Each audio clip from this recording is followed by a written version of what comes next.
বন্ধুরা সবাইকে জানাই ধন্যবাদ। আজ 23শে জানুয়ারি যাক আমি যেমন করে হোক পালন করেছি, কারণ কাজে যেতে হয়েছে, কাজের মাধ্যমে করেছি। যাই হোক, সবাই ভালো থাকবেন, সুস্থ থাকবেন।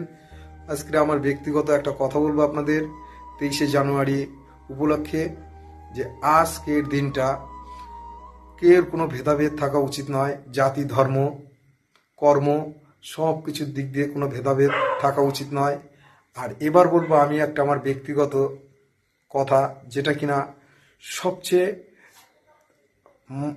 আসল কথা হলো, বলতেও খারাপ লাগছে, বিশেষ করে আজকের দিনটার জন্য কোনো রাজনীতি ভেদাভেদ বা রাজনীতি দ্বন্দ্ব, এমনকি রাজনীতির কর্মকাণ্ড সব আজকে সবাই একসাথে মিলিত হয়ে সব পার্টি আমার মনে হয় করা উচিত।